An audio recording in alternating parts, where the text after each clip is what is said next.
ప్రియులారా, దేవుని పరిశుద్ధ నామములో మరొకసారి మీ అందరికీ కూడా ప్రభు పేరట ప్రత్యేకించి వందనాలు, శుభాలు తెలియపరుస్తూ ఉన్నాం. మరి గత 3 వారాలుగా శాశ్వత కాలము నుండి శాశ్వత కాలము వరకు ఇజ్రాయేలు దేవుడైన యెహోవా స్తుతింపబడును గాక అన్నటువంటి అంశమును మనం ధ్యానిస్తూ వస్తున్నాం. ప్రియులారా, మరి ఒకసారి మూలవాక్యమును జ్ఞాపకం చేసుకుందాం. 41వ కీర్తన 13వ చరణములో మనం చదువుకుంటే, ఇజ్రాయేలీయులైన దేవుడైన యెహోవా శాశ్వత కాలము నుండి శాశ్వత కాలము వరకు స్తుతింపబడునుగాక. ఆమేన్ ఆమేన్. హల్లెలూయా. ప్రియులారా, ఈ వాక్యమును మనం కొన్ని దినాలుగా ధ్యానిస్తూ వస్తున్నాం. ఈ వాక్యములో చాలా విషయాలు ఈ శాశ్వత కాలము నుండి శాశ్వత కాలము వరకు దేవుడు స్తుతింపబడునుగాక అన్నటువంటి మాట గుండా మనం గత 3 వారాలుగా ధ్యానిస్తూ, ప్రియులారా, సృష్టి అనేటువంటిది 3 దఫాలుగా ఉన్నది. ఆదామునకు ముందు ఒక శాశ్వత కాలం గతించిపోయిందని, అది నిన్న జరిగిపోయిన కాలములో ఉందని మనం ధ్యానించాం. నేడు అంటే ఈరోజు, అంటే ఆదాము మొదలుకొని ప్రియులారా సంఘం ఎత్తబడేంత వరకు కూడా నేడు అనే సందర్భములో జరుగుతూ ఉంటుందని, రేపు అనేటువంటిది ఏం జరుగుతుందో తెలుసుకోవడానికి మనం 3వ భాగములోనికి వచ్చి రాకడ సంగతులను గురించి ధ్యానిస్తూ వస్తున్నాం. స్తోత్రం చెప్పండి గట్టిగా. ఈ రాకడ అనేటువంటి సందర్భములో రేపేమి జరుగుతుంది, రేపేమి జరుగుతుంది అనేటువంటిది వాస్తవానికి మనకు తెలియదు. కానీ దేవుడు బైబిలు గ్రంథమందు దాని గూర్చిన విశేషత పొందుపరచాడు. దానియేలు పుస్తకములో మనం 7 వారాల 70 వారాల ప్రవచనమును గురించి ధ్యానించాం. దరిదాపుగా ప్రియులారా, ఈ ప్రవచనం 483 సంవత్సరములు దరిదాపుగా గడుస్తూ వచ్చింది. 49 సంవత్సరాలు యెరూషలేమును కట్టడం, ఆ తర్వాత జరిగేటువంటి కార్యక్రమములన్నీ కూడా మనం తెలుసుకుంటూ వచ్చాం. ఇది రాకడ సమయములో జరిగేటువంటి దాని గురించి. ఆఖరి పరిధిలో 1 వారం మిగిలింది.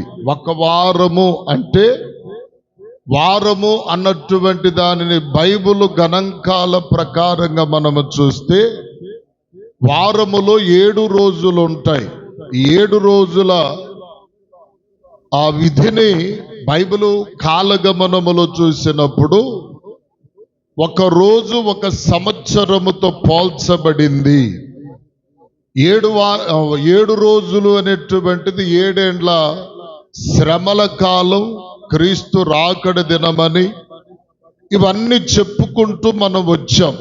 ఆఖరిగా మత్తయి సువార్త 24, 23, 27 వరకు చదివాం.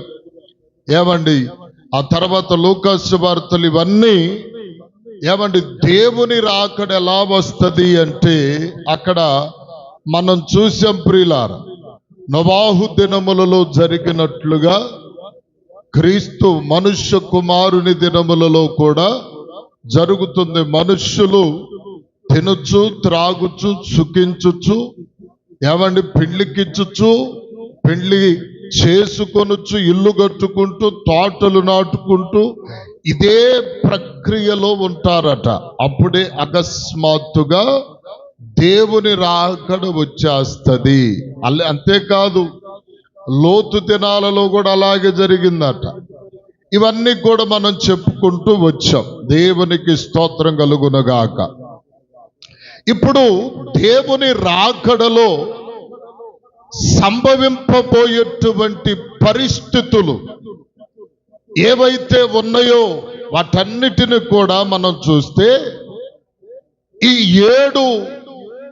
ఏడేండ్ల శ్రమల కాలములో క్రీస్తు రాకడకు ముందుగానే క్రీస్తు విరోధి అయినటువంటి సాతానుడు ప్రియులారా, ఏమండి దరిదాపుగా ప్రభుల వారి కంటే ముందుగానే ఏమండి భూలోకమును తన యొక్క వశములోనికి తెచ్చుకొని దరిదాపుగా 3.5 సంవత్సరముల కాలము, 7 ఏండ్ల శ్రమ కాలములో 3.5 సంవత్సరముల కాలములో ఇది పరిపాలన యావత్తు కూడా ప్రారంభించుకోవడానికి ఈ క్రీస్తు విరోధి ఏం చేస్తాడంటే ఒక శాంతి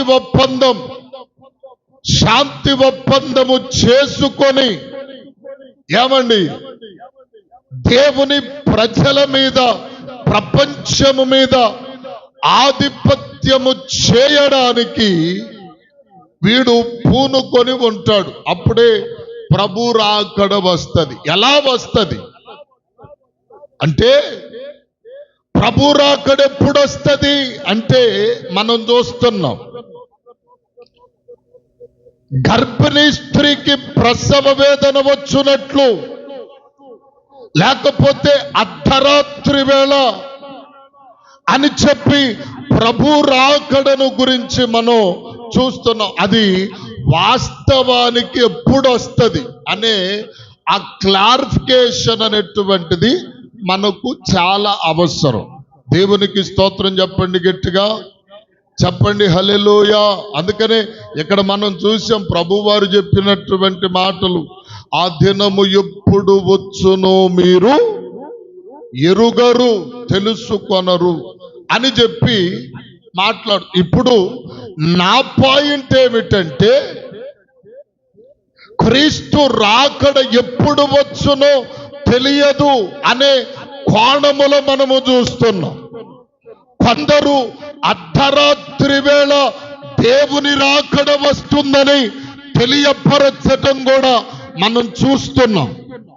అయితే ఇప్పుడు పాఠం ఏమిటంటే, ఈ 7 ఏండ్ల శ్రమల కాలములో ప్రియులారా ప్రభు రాకడను చూడడానికి, లేక ఈ 7 ఏండ్ల శ్రమల కాలములో సంఘము శ్రమలలో పాలి వారై ఉంటుందా, లేకపోతే సంఘము ఎత్తబడిన తర్వాత ఈ యొక్క క్రీస్తు రాకడంటే మీకు స్పష్టంగా చెప్పాలి.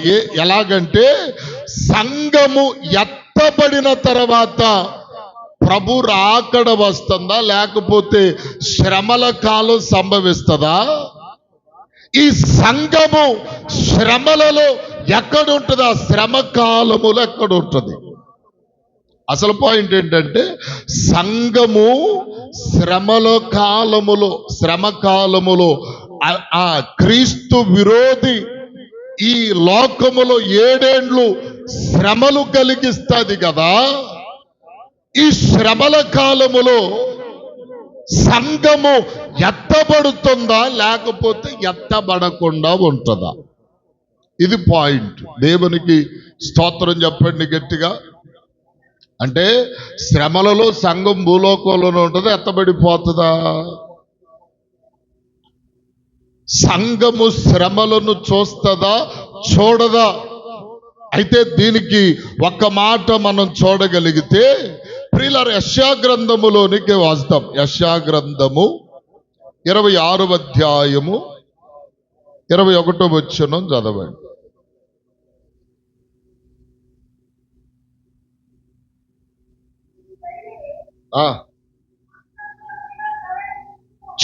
చూడండి. నీవు వెళ్ళి నీ అంతఃపురములో ప్రవేశింపుము, వేసుకొనుము, ఉగ్రత తీరిపోవు వరకు కొంచెము సేపు దాగి ఉండుము. దేవునికి స్తోత్రం చెప్పండి గట్టిగా, చెప్పండి హల్లెలూయా. ప్రియులారా గమనించండి, ఇప్పుడు ప్రభుల వారు చెప్పుతున్నటువంటి మాట ఏమని? సంఘము శ్రమలలో ఇదిగో ప్రియులారా భూలోకములో ఉంటుందా లేకపోతే ఎత్తబడుతుందా అని చెప్పేటువంటి విషయములో ఇక్కడ మనం చూస్తే దేవుడు మాట్లాడుతూ ప్రవచిస్తూ, ఏమండి ప్రవచన వ్యక్తి భక్తుడు మాట్లాడుతూ చెప్పిన మాటను చూస్తే ఇక్కడ ఏమంటున్నాడు? నీవు అంతఃపురములోనికి వెళ్ళు. ఏమండి, నీవు వెళ్ళి తలుపులు వేసుకొనుము, ఉగ్రత తీరిపోయేంత వరకు కొంచెం సేపు నువ్వు. ఇప్పుడు ఈ ఉగ్రత దినములు ఎన్ని దినాలు ఉన్నాయంటే 7 రోజులు, అంటే 7 ఏండ్ల శ్రమల కాలం అని చెప్పబడింది. ఈ 7 ఏండ్ల శ్రమల కాలములో సంఘము అంతఃపురములో దాగి ఉంటదా? క్రీస్తు యొక్క సంరక్షణలో ఇదిగో ప్రియులారా ఉండిపోతుందా అనే విషయాన్ని మనం చూస్తే, ఒక విధంగా చూస్తే ఇక్కడ చెప్పబడిన మాట మనం చాలా ఆలోచించదు. నిజంగా శ్రమలలో సంఘము దాచబడి ఉంటదేమో, శ్రమలు సంఘమునకు లేవేమో, క్రీస్తుని కలిగిన వారికి శ్రమలు ఉండవేమో. అంటే దేవుడు అన్నటువంటి మాటను బట్టి మనం అర్థం చేసుకోవలసిన పరిస్థితి అదే. హల్లెలూయా. ఏమంటే నీవు శ్రమ తీరిపోయేంత వరకు, ఉగ్రత తీరిపోయేంత వరకు అంతఃపురములో దాగి ఉండు అని చెప్పి ప్రభు అంటున్నాడు. అంతఃపురములో దాగి ఉండు అని చెప్పి ప్రభు అంటుంటే ఇప్పుడు మనకొచ్చే క్లారిఫికేషన్ ఏంటి? వాస్తవానికి శ్రమలలో సంఘము ఇక్కడ ఉండదు, ఎత్తబడుతుంది. అంతేకాదు, మనం క్రింద ఇంకొక మాట చూడండి, 2 పేతురులో ప్రియుల 2 పేతురు పత్రిక 3వ అధ్యాయం 2 పేతురు పత్రిక 3వ అధ్యాయం దయచేసి 6-7 వచనాలు చదవండి.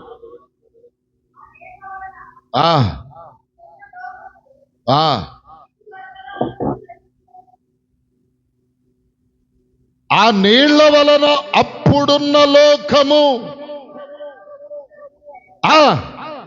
అయితే ఇప్పుడున్న ఆకాశము భూమియు భక్తిహీనుల తీర్పును నాశనమును జరుగు దినము వరకు అగ్ని కొరకు నిలువ చేయబడినవై.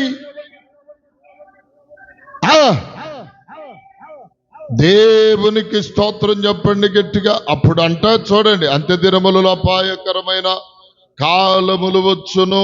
అవేంటంటే అక్కడ మనం చూస్తున్నాం ప్రియుల 6వ వచనములో, ఆ నీళ్ల వలన అప్పుడున్న లోకము నీటి వరదలో మునిగి నశించింది. అయితే ఇక్కడ మీరు ఒక మాట, ఎవరిని గురించి వ్రాయబడిందంటే నోవాహు సంతతి, నోవాహు కుటుంబం.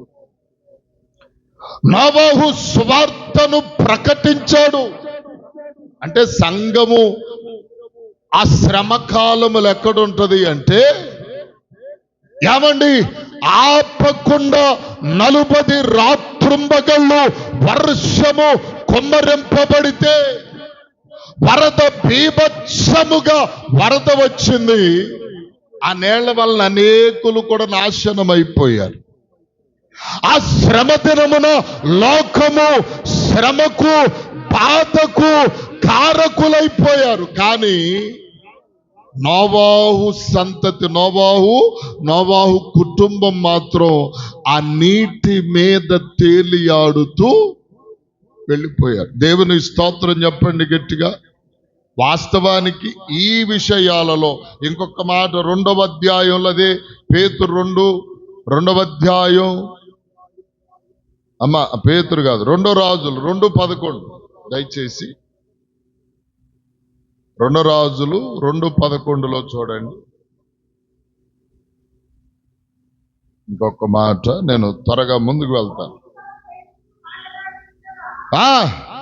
ఇదిగో అగ్ని రథమును వీరిద్దరిని వేరు చేసెను, ఆకాశమునకు ఆరోహణమైపోయాను. హల్లెలూయా. ఇప్పుడు ఏలియా ఎలీషా విషయములలో కూడా చూస్తే వీరిద్దరూ వేరుపరచబడ్డారట. వేరుపరచబడ్డారు. ఎప్పుడు? ఏలియాను ఆకాశము నుండి అగ్నిరథములను గుర్రములను వచ్చి సుడిగాలి చేత అతనిని కొనిపోబడినప్పుడు, ఇదిగో ఏలియా ఎలీషా నుండి వేరు చేయబడి ఎత్తబడిపోయాడు.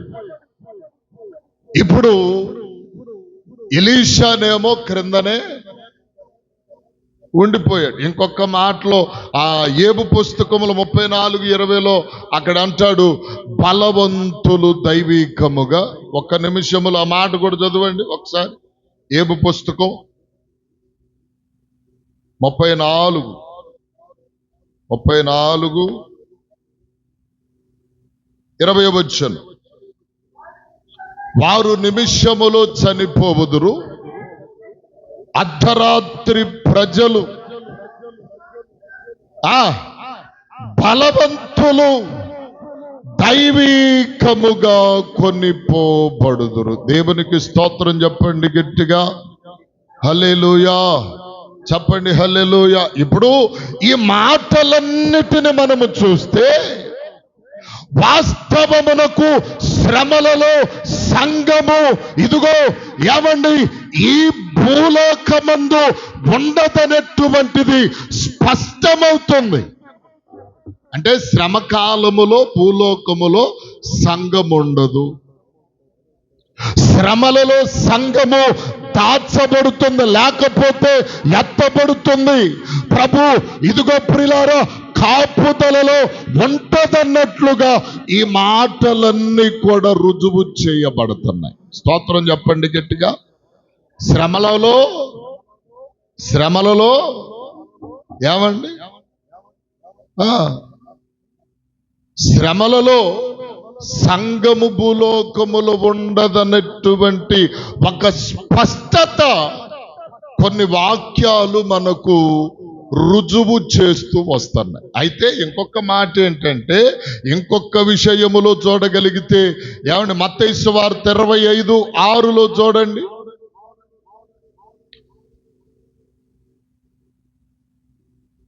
మత్తయి సువార్త 25:6. అర్ధరాత్రి వేళ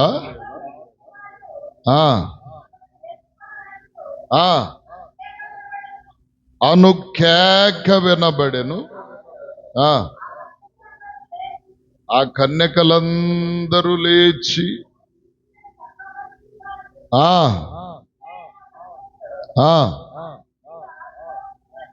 ఆ, ఆ.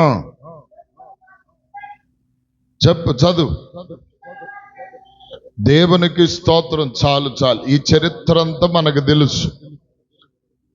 దేవునిని ఎదుర్కొనుటకు 10 మంది కన్యకలు సిద్ధపరచబడ్డారు. 10 మంది కన్యకలు సిద్ధపరచబడ్డారు. బైబిల్లో ఒక మాట ఉంది, విడవబడుటంట క్షమించరాని పాపము అంటాడు. విడవబడుట క్షమించరాని పాపం అంటే, ప్రియులారా, ఈ 10 మంది కన్యకలు ప్రభు రాకడ కొరకు సిద్ధపరచబడ్డాడు. కన్యకలు అనగా సంఘములు. ఈ సార్వత్రిక సంఘం అనేటువంటిది ప్రభు రాకడ కొరకు సిద్ధపరచబడి ఉంటే, కొంతమంది దివిటీల్లో నూనె లేదు, ఆరిపోబోతున్న కొనుక్కొచ్చుకోవడానికి 5 వెళ్ళారు. దివిటీల్లో నూనె పట్టుకొని 5 ఉన్నారు. ప్రభు వచ్చాడు, 5 తీసుకొని వెళ్ళాడు. ఇంకా 5 మాత్రం విడవబడిపోయారు. అంటే శ్రమలలో ఈ విధంగా మనం చూస్తే, శ్రమలలో ఏమండి, సంఘము భూలోకములో అనుభవింపవలసిన కొన్ని శ్రమ విధములైన కార్యక్రమములలో ఏమండి పాలు పొందేటువంటి అవకాశము కూడా ఉంటుంది. అందుకనే బైబిల్లో మనం చూడగలుగుతాం, సర్పముతో ఆది కాండములో ప్రభు అన్నాడు, నీకును స్త్రీ సంతానమునకు వైరము. ఏమండి 3వ అధ్యాయం 15వ వచనములో, ఎందుకు వైరము కలుగు చేసేది? ఎందుకు? స్త్రీ సంతానం ఎవరు అంటే గలతీ పత్రికలో వ్రాయబడింది. మన ప్రభువైన 4:4 గలతీ పత్రికలో 4:4 రాయబడింది, స్త్రీ సంతానం అనగా మన ప్రభువైన క్రీస్తు. హల్లెలూయా. వైరము, వైరం అంటే యుద్ధం. ఏమండి మొదటి దశలోనికి రాసిన పత్రికలో 5వ అధ్యాయం 1 నుండి 4 చూస్తే అక్కడ అంటాడు, అర్ధరాత్రి. ఏమండి ఆ మాట చూద్దాం, చూడండి. దశలోనికి మొదటి పత్రిక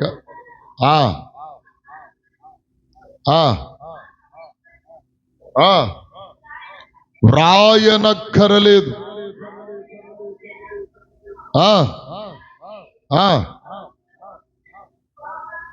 తెలియను, లోకులు నెమ్మదిగా ఉన్నది, భయమేమి లేదని చెప్పుకొనుచుండగా గర్భిణీ స్త్రీకి ప్రసవ వేదన వచ్చునట్లు వారికి అకస్మాత్తుగా నాశనము వచ్చును. కనుక వారంత మాత్రమును తప్పించుకొనలేరు. హల్లెలూయా. చెప్పండి హల్లెలూయా. ఇప్పుడు ఏమండి, లోకము నెమ్మదిగా ఉన్నది అనుకున్నప్పుడు, లోకులు ఏ విధమైన ఇబ్బంది లేదని ప్రశాంతముగా ఉన్నప్పుడు, గర్భిణీ స్త్రీకి ప్రసవ వేదన వచ్చినట్లుగా ఆయన రాకడ వచ్చును. అదే సమయము అన్నాడు పౌలు గారు కూడా, అర్ధరాత్రి. అర్ధరాత్రేనా నిజంగా? ఇప్పుడు కొన్ని విషయాలు మనల్ని కన్ఫ్యూజన్ చేస్తాయి కొంత. అర్ధరాత్రి ప్రభు రాకడ వస్తుంది అని చెప్పి పలుకబడుతూ చెప్పబడిన మాటలన్నిటినీ మనము చూస్తూ వచ్చాము. అదే తెస్సలోనికలు 5వ అధ్యాయం 5వ వచనములు అంటాడు, మీరందరూ వెలుగు సంబంధులు, పగటి సంబంధులు, చీకటి వారు కారు, రాత్రి వారు కారు. ఎందుకంటే ప్రభు రాకడ అందరూ చూస్తుండగానే, అందరూ ఇదిగో ప్రియులారా చూస్తుండగానే ప్రభు రాకడ వస్తది అని చెప్తున్నాడు. స్తోత్రం చెప్పండి గట్టిగా. చాలా వరకు లోకంలో అనేక మంది రాత్రివారు రాత్రి వలె మత్తుగా ఉంటారు, నిద్రపోతారు. అలాగే మనము రాత్రివారము కాము. ఏమండి, చీకటి వారం కాదు మనము. ఏమండి, వెలుగు సంబంధులము, పగటి సంబంధులము. కనుక ప్రభువారు చూస్తుండగానే ఆయన రాకడ వస్తదట. హల్లెలూయా. అర్ధరాత్రి అన్నాడు గాని ఏంది, కొన్ని పోలికలు ప్రభువారు చెప్పుకొచ్చాడు. అర్ధరాత్రి అన్నటువంటి దానిలో మనం చూస్తూ వచ్చాం, పగలు కనబడే సమయములోనే ప్రభు వస్తాడట. అనేకులు చూస్తుండగా మేఘారూరుడై, ఏమండి, ఆయన మేఘావాహనుడై ప్రభు ఏమండి చూచుచుండగా, అనేకులు చూస్తూ ఉండగా ఆయన రాకడ వస్తుంది. అప్పుడు అంటే అనేకులు రొమ్ము కొట్టుకొనుచు ప్రలాపిస్తారంట. ఎందుకో తెలుసా? అయ్యో, నీ రాకడ లేదని, నీవు నిజము కాదని మేమింకా నమ్మలేకపోయాం. ఇదిగో అనేకులు బోధించిన వినకపోయాం. ఏ విషయాన్ని మేము జాగ్రత్తగా చెవినబెట్టకపోయాం అని చెప్పి రొమ్ములు బాదుకుంటూ ఏడుస్తారని, ప్రలాపిస్తారట. హల్లెలూయా. ఏమండి, ఎప్పుడు అదే దాని గురించే పాట. అదే ఆ రోజు యేసయ్య ఉగ్రత రోజు, 7 ఏళ్ల శ్రమల రోజు, పాపులంతా ఏడ్చే రోజు. ఏమండి, సూర్యుడు నలుపై ఏ రోజు, చంద్రుడు ఎరుపై ఏ రోజు. ఏమండి, ఆ రోజు ఎట్లుంటది చెప్పరే? ఆ రోజు ఎట్లుంటది? భలే ఉంటది. గుండెలు బాదుకునేవారు గుండెలు బాదుకుంటారు. ఏమండి, దానికి ఒక్క మాట, ఇదిగో ఈ రాకడకు ముందు, ప్రభువారు రాకడకు ముందుగా దానియేలు ఏమండి ప్రవచనమెత్తి పలుకుతూ 7వ అధ్యాయం నుండి, ఇదిగో ఈ రాకడకు ముందు జరిగేటువంటి క్రీస్తు విరోధి కొన్ని విషయాలు గూర్చి మాట్లాడుతూ చూడండి. అక్కడ మనం కొన్ని మాటలు చూద్దాం. దానియేలు పుస్తకం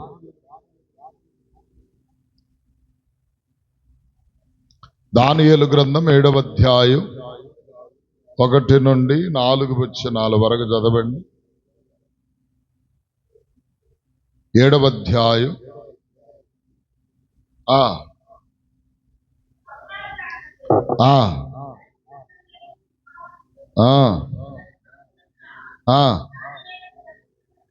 దర్శనమును కలిగను.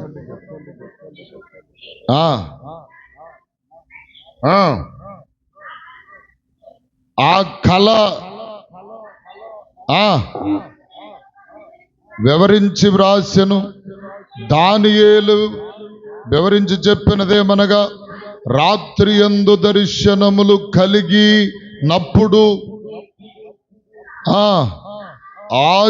ఆకాశము నలుదిక్కుల నుండి సముద్రం మీద గాలి విసురుట నాకు కనబడెను. అప్పుడు నాకు మిక్కిలి గొప్ప జంతువులు మహాసముద్రములో నుండి పైకెక్కెను.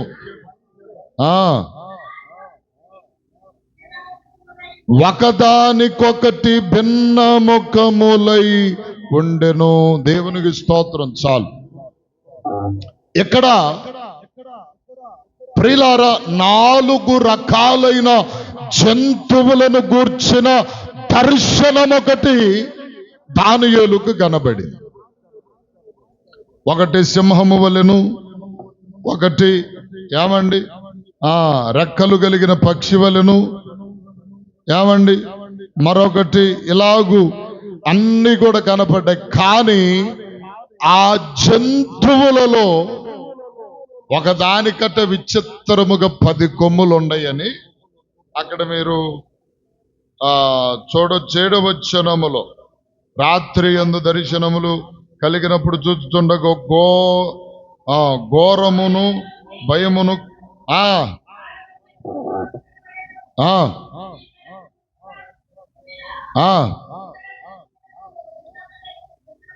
భిన్నమై ఉండెను.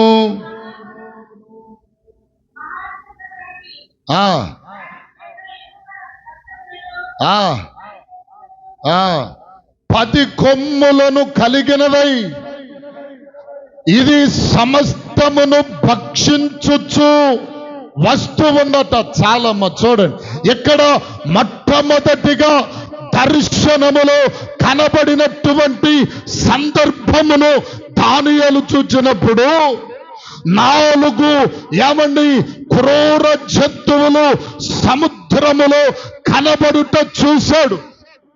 సముద్రము అనబడినటువంటిది లోకం.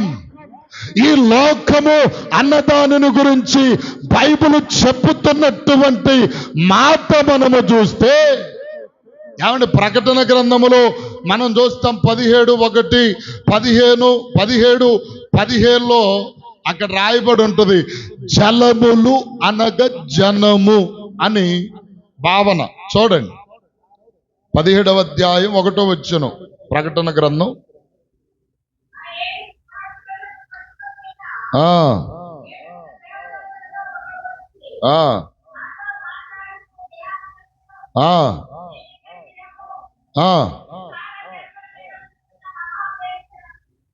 ఎలా అంటే విస్తార జలముల మీద కూర్చున్న మహావేశ్య అన్నాడు 15వ వచనములో. అదే మాట అదే అధ్యాయంలో 15. మరియు ఆ దూత నాతో ఇలాగు చెప్పెను,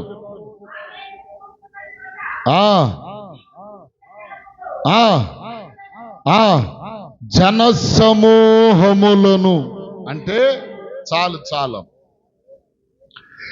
ఈ దానియేలు దర్శనములో కనబడిన మృగములు సముద్రపు జలములలో నుండి బయటకు వచ్చుట చూచాడు. జలములు అనగా ప్రియులారా మహా జనములు అంటే జనములనే వాక్యము చెప్తుంది, జలములు అన్నాడు. ఇప్పుడు జనములలో నుండి 4 క్రూరమైన జంతువులు, ఈ జంతువులకు ఉన్నటువంటి ఏమండి పేర్లు ఏమిటంటే 4 సామ్రాజ్యములు. ఈ 4 జంతువులకు ఏమండి పెట్టబడిన పేర్లేమిటి? జంతువులంటే జంతువులు కాదు, 4 రాజ్యములకు సంబంధించినటువంటి రాజులు వారు. బబులోను మహారాజు, రోమారాజు, ఏమండి మాదియా పారసీకపు రాజు, వీళ్ళందరూ కూడా ఒక్కటై వచ్చారు. వీరు ప్రియులార జలములలో నుండి అనగా జనములలో నుండి పోగు చేయబడి ఎన్నిక చేయబడి ఏమండి ఏకరాజ్యాధిపత్య పరిపాలనగా చేయుటకు వస్తే వీళ్ళందరిని ఒక క్రూర మృగం వచ్చి వేసింది, భక్షించి వేసింది. ఇప్పుడు దీనికి 10 కొమ్ములు ఉన్నాయి అంట. 7వ వచనములో చూసాం దానియేలు పుస్తకములు 7వ వచనములో ఏమండి 10 కొమ్ములు ఉన్నాయి. వాటిలో చిన్న కొమ్ము ఒకటి ఉంది, పెద్ద కొమ్ము ఒకటి ఉంది. అక్కడ మనమంతా చదివితే అర్థమైంది. ఒక్కొక్క కొమ్ము ఒక్కొక్క రాజ్యమునకు సాదృశ్యముగా ఉంది. ఇప్పుడు వీడే క్రీస్తు విరోధి. దేవునికి స్తోత్రం చెప్పండి, గట్టిగా చెప్పండి హల్లెలూయా. ఏమండి, వీడే క్రీస్తు విరోధిగా. యెహెజ్కేలు పుస్తకం 47:1 కూడా ఒక్క మాట చూడండి. ఒక్క మాట చూస్తే 47, యెహెజ్కేలు పుస్తకం 47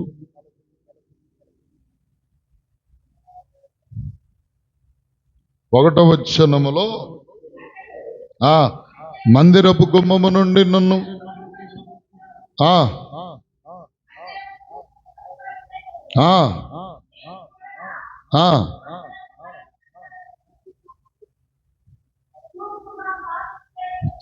చాలమ్మ. ఇక్కడ ఏమండి, నది అనేటువంటిది తూర్పుగా పారుతుంది జలములను గురించి. ఇక్కడ ఈ 4 రాజ్యములకు సంబంధించి ఏమండి, ఒకటి బబులోను మహాసామ్రాజ్యముగా, రెండవది మాదియా పారసీక మహాసామ్రాజ్యముగా, గ్రీకు మహాసామ్రాజ్యముగా, ఇదిగో ప్రియులారా 4వదిగా ఏమండి రోమా సామ్రాజ్యముగా ఉన్నటువంటి ఈ రాజులకు సంబంధించిన దర్శనమును చూచుచుండగా ఒక జంతు, దానిలో ఒకటి బలిష్టమైనదిగా 10 కొమ్ములు కలిగి, 10 కొమ్ములు అనేటువంటిది 10 రాజ్యములకు సాదృశ్యమని చెప్పుకున్నాం. ఈ 4 సామ్రాజ్యములలో ఒక రాజు సర్వ ప్రపంచమును ఏలుబడి చేయడానికి ఇదిగో ఇతడు ప్రముఖునిగా మార్చబడతాడు. ఈ 4 సామ్రాజ్యములలో ఒకడే ఆదిమ ఏమంటారు, నియంతగా. నియంత అంటే వాడికి తిరుగు లేదు. ఒకప్పుడు అలెగ్జాండర్, ఏమంటే ది గ్రేట్ అలెగ్జాండర్ ఎలాగూ పరిపాలన చేశాడో నియంతలాగా సామ్రాజ్యములన్నిటిని, రాజ్యములన్నిటిని తన వశము చేసుకుంటాడు. అప్పుడే వాస్తవానికి ఒకే కరెన్సీ వస్తుందంట, 666 ముద్ర వస్తుందట. ఏమండి, తస్మా జాగ్రత్త. అప్పుడే కూడు గుడ్డ నీడ అన్ని, అప్పుడన్నీ 666 ముద్ర. మీరు ఇప్పుడు ఆఫీసుల్లో చూసారో లేదో, finger print, colour scanning, high scan అన్ని ఉంటేనే ఆఫీసుల్లోనికి రావడం. రేపు ఫింగర్ ప్రింట్ లేదు, ఆధార్ కార్డులు ఉండవు. అప్పుడంతా నొసటి మీద కానీ కుడి చేతి మీద కానీ 666 ముద్ర మాత్రమే వేయించుకోవాలి. దేవునికి స్తోత్రం చెప్పండి గట్టిగా. అర్థమవుతుందా? ఏమండి, అదే అంత్యక్రీస్తు యొక్క పాలన ఆరంభం. దీని గురించి ముందుగానే దానియేలు చూసి చెప్పేశాడు, అయ్యా ఇదిగో 4 రాజ్యములుగా, 4 రాజులుగా వీళ్ళు జనములలో నుండి వస్తారు, సముద్రములో నుండి వస్తారు. వారిలో ఒకడు ఈ రాజ్యములన్నిటిని కైవసం చేసుకుంటాడు. ఏక రాజ్యాధిపతిగా, అత్యంత నియంతగా అతడు ఏకరాజ్యాధి పాలన చేస్తాడు. అప్పుడు ఓట్ల ఎలక్షన్ ఉండదు, ఎన్నుకునే పరిస్థితులు కూడా ఉండవు. యేసు రక్తమే జయం కలుగునుగా. ఇప్పుడు అతడు ఎవరు అనేటువంటిది మనకొక స్పష్టత రావాలి. అతడు అసలు ఎవరు? ఈ పాలన చేసే రాజు ఎవరు? ఈ పాలన చేసే రాజు ఎవరంటే వాక్యం చెప్తుంది. 8వ అధ్యాయం, దానియేలు పుస్తకం 8వ అధ్యాయం 1 నుండి 10, 20 వచనాల వరకు చదివితే అక్కడ ఏమండి, అతడు ఒకటి ఏమండి, గ్రీకు సామ్రాజ్యమునకు, మీరు చదవద్దు కానీ నేను చెప్తాను, సంబంధించిన రాజు. ఒకప్పుడు అలెగ్జాండర్ రాజు ఏలుబడి చేశాడు. అలాగే 824లో ఏమండి, అక్కడ అతడు చనిపోయిన తర్వాత, ఆ మాట చదవండి 824లో.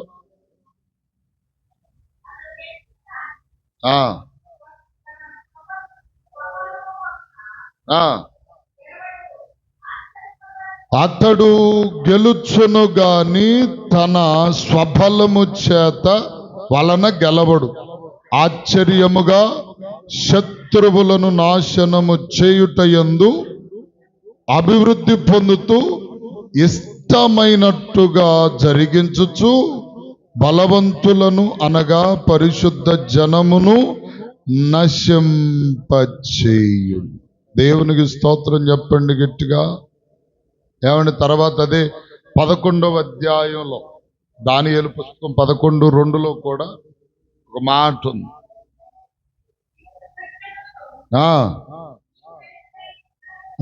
ఏమనగా ఆ ఆ ఆ ఆ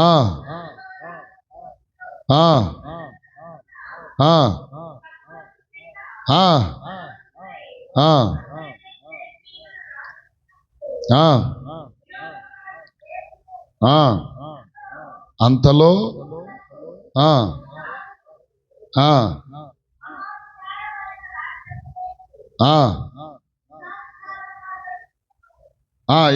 చాలమ్మా. చూడండి ఇక్కడ ఈ విషయాలన్నీ 11వ అధ్యాయం 6:14లో ముందుగా అలెగ్జాండర్ రాజు పరిపాలన చేశాడు. అలెగ్జాండర్ రాజు చనిపోయిన తర్వాత మరల వేరొక ప్రియులారా ఆ రాజ్యం 4 భాగాలకు విభజించబడి తర్వాత ఈ సమయములో ఐగుప్తు రాజు ఏలుబడిలోనికి వస్తాడు. ఇవన్నీ కూడా చాలా గజిబిజి గందరగోళ వాతావరణంగా కనిపిస్తుంది. ఏమండి? అయితే ఏమండి ఆ దానియేలులోని 6:32లో 9:27 వచనములో ఈ రాజులు ఇక్కడ కొంతమంది రాజులు కనపడతారు. వీళ్ళు 10 ఏళ్ళు పరిపాలన చేసే పరిస్థితులు కనబడుతూ ఉంటాయి. ఇలాగూ ఏమండి ఒక ఆ నియంతలాగా వచ్చేటువంటి ఒకే ఒక్క రాజుగా అతడు రాజ్యములన్నిటిని ఓడించుకుంటూ గెలుచుకుంటూ అతడు ఇదిగో ప్రియులారా ఒక ప్రపంచ నియంతగా మారిపోతాడు. అతడే బలవంతుడు, అతడే నియంత.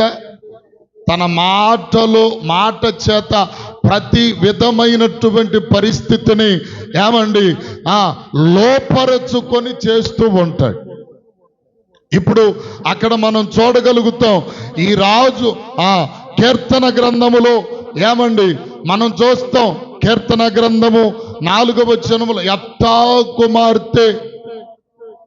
యెఫ్తా కుమార్తెను గురించి రాయబడి ఈ 3.5 సంవత్సరములు శ్రమకాలం అంటే క్రీస్తు విరోధి పాలన చేసి శ్రమలు సంఘానికి పెట్టేటువంటి పరిస్థితులు వచ్చినప్పుడు సంఘం ఎలా ఉండాలంటే యెఫ్తా కుమార్తె ఒక సమర్పణతో ఎలాగైతే ఉందో సమర్పణ కలిగి మరణమవుతామని తెలిసినా కూడా ఏమండి ప్రభుకి ఏ విధముగా సమర్పించుకొని ఉన్నదో ప్రియులారా ఆ విధముగా మనము కూడా శ్రమలలో ఒక సమర్పణ కలిగిన వారిగా ఉండాలి. వాస్తవానికి నేను కొన్ని విషయాలు చెప్పి ముగిస్తాను. కొన్ని విషయాలు ఇదిగో ప్రియులారా మనం చూడగలిగితే మనకంటే ముందు అనేకులు శ్రమ పడిన వారు, బాధపడిన వారు, క్రీస్తు కొరకు అహర్నిశలు పాటు పడినటువంటి భక్తులను ఎంతో మందిని చూశాం. ఏమండి? అబ్రాహాము శ్రమ పడలేదా దేవుని కొరకు? అవమానాలు పడలేదా? శారమ్మ పడలేదు అవమానాలు? మోషే ఇదిగో ప్రియులారా శ్రమ పడలేదా? ఏమండి? నోబహు శ్రమ పడలేదా? భక్తులు అనేక మంది కూడా బైబిల్లో శ్రమ పడిన వారి క్రీస్తు కొరకు. అలాగే ఇప్పుడు శ్రమలలో సంఘం ఎత్తబడుతుందా ఉంటుందంటే వాస్తవానికి సంఘం శ్రమలలో ఉంటుంది. అప్పుడే కదా మన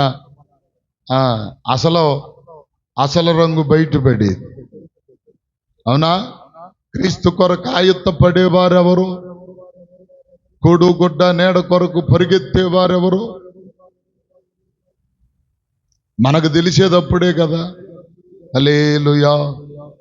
ఏమండి, అప్పుడే మనకు తెలుస్తుంది ఎవరెలా ఉంటారో.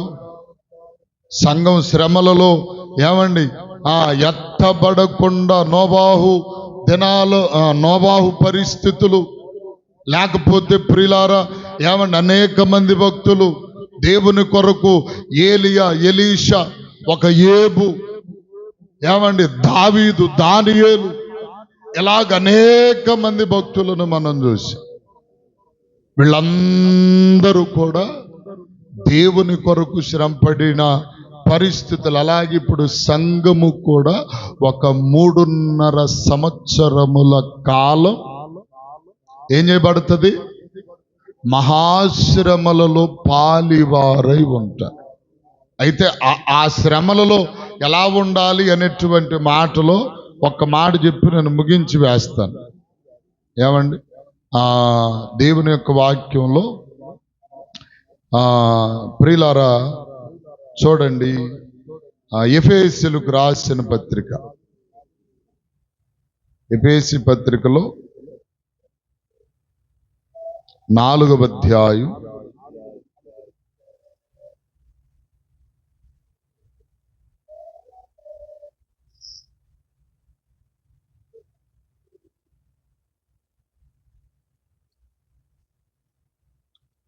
ముందుగా 1:13 చదవండి.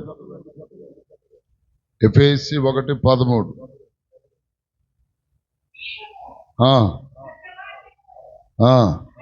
అనగా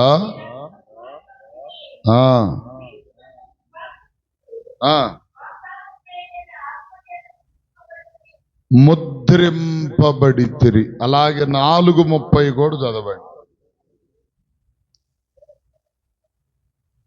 దేవుని పరిశుద్ధాత్మను దుఃఖపరచుకుడి, విమోచన దినం వరకు ఆయన యందు మీరు ముద్రింపబడి ఉన్నారు. హల్లెలూయా. ఈ 2 విషయాల్లో చూస్తే దేవుని బిడ్డలు ఇదిగో ప్రియులారా అనబడిన వారు క్రీస్తు విరోధి పాలన కాలమందు దరిదాపుగా 3.5 ఏండ్ల పాటు ఎలా ఉంటారంటే శ్రమలలో దేవుని కొరకు నిలబడిన వారై శ్రమలన్నిటినీ అనుభవిస్తూ దేవుని ముద్ర చేత ముద్రింపబడిన వారై ఉంటారట. హల్లెలూయా. దేవుని ముద్ర అనగా పరిశుద్ధాత్ముడు వేసినటువంటి ముద్ర. దీని చరిత్ర చాలా ఉంది. ఏమండి, దీని గురించిన విశేషత చాలా ఉంది. ఈ శ్రమలలో సంఘం ఎత్తబడకుండా క్రీస్తు విరోధి పాలన కాలమందు ఇదిగో భూమి మీద ఏమండి సంఘమునకు అనేక విధములైన శ్రమలు కలిగించబడతాయి. ఇప్పుడు వచ్చే శ్రమలు ఏముంది మనకి? అవునా? అప్పుడు పడతాయి శ్రమలు. కూడు ఉండదు, గుడ్డ ఉండదు, సద్దామన్నా ఏది దొరకదంట, ఏండ్రం దాగి చద్దామన్నా ఏండ్రం దొరకదంట, ఏ గులుకులు తినో చద్దామన్నా ఆత్మహత్యలు చేసుకోవటానికి ఏది దొరకదంట. హల్లెలూయా. అర్థం కాల? బియ్యం కొనాలంటే 666 ముద్ర. నువ్వే దేవుడవని ఆ క్రీస్తు విరోధి అయిన సాతానుడు అయ్యా నువ్వే దేవుడవని ఒప్పుకోవాలి. అప్పుడే అన్ని రేషన్ గాని పప్పు దినుసులన్నీ మనకు దొరికే ప్రతి విధమైనటువంటివి అప్పుడే దొరుకుతాయి, లేకపోతే లేదు. అర్థం కాల? కొంతమంది తిండిపోతులు ఉంటారు కదా, కొంతమంది నిద్రపోతులు ఉంటారు కదా. వీళ్ళందరూ కూడా దేవునికి స్తోత్రం. కొన్నిటికిలో అయ్యా ఫ్యాన్ లేకపోతే నిద్రపోలేనయ్యా, ఏసీ లేకపోతే నిద్రపోలేనయ్యా అనుకునేటువంటి వారికి కరెంటు ఉండదు, ఏముండదు. అయ్యా నువ్వే దేవుడు అంటే అన్ని ఎత్తడీడో. అప్పుడేమి క్రీస్తు బిడ్డలకు మహాశ్రమలు కలుగుతాయి. ఈ మహాశ్రమంలో జరిగేది ఏంటంటే నిజమైనటువంటి భక్తుల కంట దేవుని ముద్ర వేయబడుతుంది. నిజమైన భక్తులు కాని వారు ఏం చేస్తారు? 666 ముద్ర, 666, 666. ఇప్పుడు ఆల్రెడీ కొన్ని దేశాల్లో అమల్లోకి వచ్చేసింది 666 ముద్ర. చిప్పులు పెడుతున్నారు, చిన్న చిన్న చిప్పులు. అటు వెళ్ళి అటు దూపంగానే స్కానర్ కడ క్విక్ అంటది, అన్ని ఇచ్చేసేస్తారు ఫ్రీగా. నిజం. దేవునికి స్తోత్రం కలుగునుగాక. నొసట మీద, ఈ చేతుల మీద, ఎదరొమ్ముల మీద ముద్రలు వేయించుకుంటున్నారు. అప్పుడు కదా, ఇప్పుడు మనదేముంది? అప్పుడు జరిగే విపత్తులు చాలా రకాలు ఉంటాయి.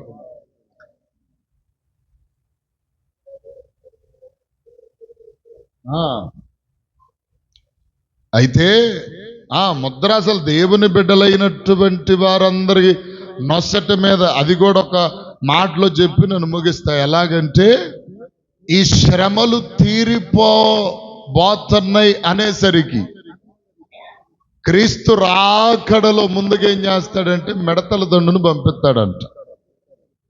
మిడతల దండు ఎలా ఉంటుందో తెలుసు? ఒక్కొక్కటి గుర్రం సైజు ఉంటుందంట. మిడత ఒక్కొక్కటి ఎంత ఉంటుంది? మన చెట్ల మీద, మన పొలాల్లో ఎగిరి మిడతలు కాదు, చిన్న చిన్న మిడతలు కాదు అయ్యి. ఆ మిడత ఒక్కొక్కటి గుర్రం అంత ఉంటుందంట. దానికి ఒక వెనకమాల, ఒక తోకకి ఒక కుండ్రు ఉంటుందంట, తేలుకున్నట్టుగా. ఏమండి, అది పరిగెత్తుకుంటూ వస్తుంది. రావటం ప్రతి గుమ్మపు తలుపు కొడుతుంది. కొట్టంగానే ఎవరో అన్నట్టుగా తెస్తాం. తీయంగానే నొసట మీద చూస్తుంది. దేవుని ముద్ర కనబడితే దేవునికి స్తోత్రమే. 600 దేవుని ముద్ర కనపడకపోతే వాడిని కసక్కన ఓరకట్ట గుట్టిద్దంట. ఓ అన్న నోటికి విరామం లేదు. 6 నెలలు అంట ఓ అన్న నోటికి ఆ నొప్పి తగ్గదంట. మొన్నే ఇంత తేలు పిల్ల పాశ్రమ గారిని గుట్టింది. ఇంత ఉంది అది. ఎంత? ఇంతే.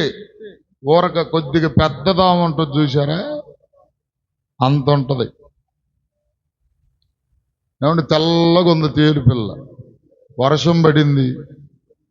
వర్షానికి ఆ జీబుల్లో నుండి ఆడ రాలింది వచ్చి చీపురులో దూరింది.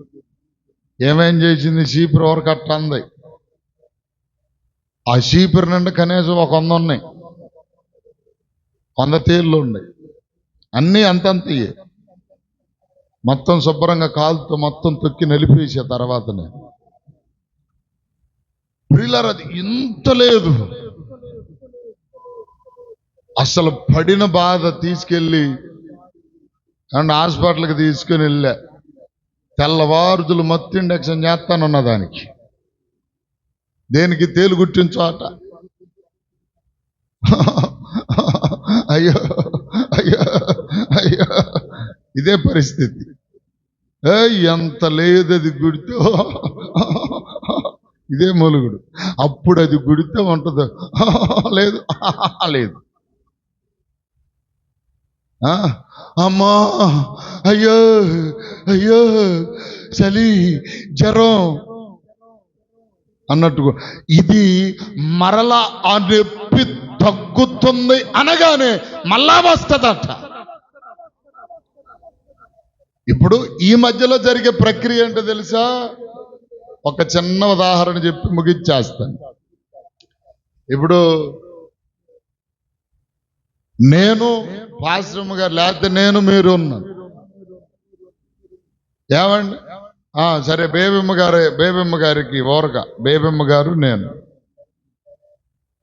నేనేమో 666 ముద్ర వేపించుకొని, నువ్వు దేవుడువు కాదు, నా రాజు, నా దేవుడు, నిజమైన క్రీస్తు, నా ప్రభులు వారు ఉన్నాడు, ఆయనే నిజ రక్షకుడు, ఆయనే మెస్సయ్య, ఆయనే క్రీస్తు, నేను మాత్రం నేను నమ్మనని నాకు అన్ని బంద్ చేశాడు. బియ్యం లేవు, రేషన్ లేవు, తాగటానికి నీళ్ళు లేదు, చచ్చిపోదామనడానికి అవకాశం లేదు, ఏమి లేదు. ఇప్పుడు బేబమ్మ గారు ఏం చేసింది? 666 ముద్ర వేయించుకుంది శుభ్రంగా. బియ్యం కూరగాయలన్నీ బాగా పాలు గీలు గుత్తంగా తింటుంది. మనిషి రంగు వచ్చింది, అంత బాగుంది. ఇప్పుడు అటు పక్కగా దేనంగా వెళ్తున్నాను,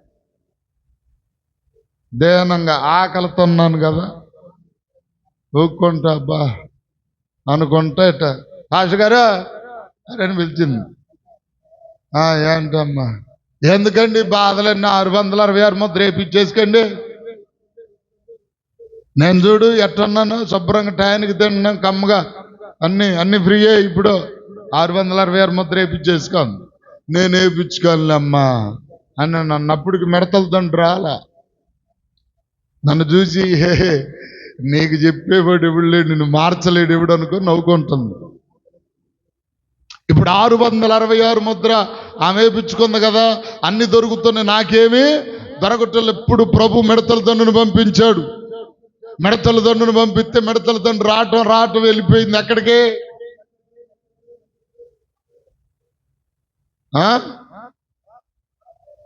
ఇప్పుడు నేను వెళ్ళా. ఇప్పుడు దాకా నన్ను చూసి నన్ను నవ్వింది కదా, ఇప్పుడు నేను వెళ్ళా. అయ్యో ఏ పని చేయదు అక్కడ. ఇప్పుడు నేను వెళ్ళా, అమ్మాయి ఎలా ఉంది? 4 రోజులు ఈ 3.5 సంవత్సరాల శ్రమలకు తట్టుకోలేక 666 ముద్ర వేయించుకున్న ఈ 3.5 సంవత్సరాలు బాగా గొత్తంగా తిన్నావు. పాలు నెయ్యి గుడ్డు మొత్తం బాగా గొత్తంగా తినావు. బాగా అన్ని సమృద్ధిగా దొరికాయి, బాగుంది. ఇప్పుడు నిన్నదాకు నువ్వు నన్ను చూసినవి, ఇప్పుడు నిన్ను చూసి చెప్పరే నేను నవ్వాల. ఎక్కడ నుంచి దేవుని బిడ్డలకు ఒక ఉన్నతమైన కృప పొందుకుంటారు. దేవునికి స్తోత్రం చెప్పండి, గట్టిగా చెప్పండి. 10 దినములు, అందుకనే ప్రకటన గ్రంథంలో రాయబడి ఉంది, 10 దినములు శ్రమ కలుగును, మరణము వరకు నమ్మకముగా ఉండు వానికి దేవుడట జీవ కిరీటం ఇస్తాడట. హల్లెలూయా. ఆ కిరీటం మామూలు కాదు. అది పొందుకోవాలంటే మనకెంత ఇది ఉండాలా? అలా టపాగా ఉంటే కాదు. దేవునికి స్తోత్రం కలుగును గాక. కాబట్టి 666 ముద్ర క్రీస్తు విరోధి వేసే ముద్ర. వాడిని ఎలా గుర్తించటం అనే దాని గురించి కూడా కొన్ని విషయాలు దేవుని చిత్తమైతే రేపు వారం చెప్పుకుందాం ప్రియులారా. కాబట్టి మనం పరిశుద్ధాత్మలో ముద్రింపబడి దేవుని సన్నిధిలో ఉండగలగాలి. అట్టి కృప ఆధిక్యత దేవుడు మనందరి జీవితాలలో అనుగ్రహించి నడిపించునుగాక.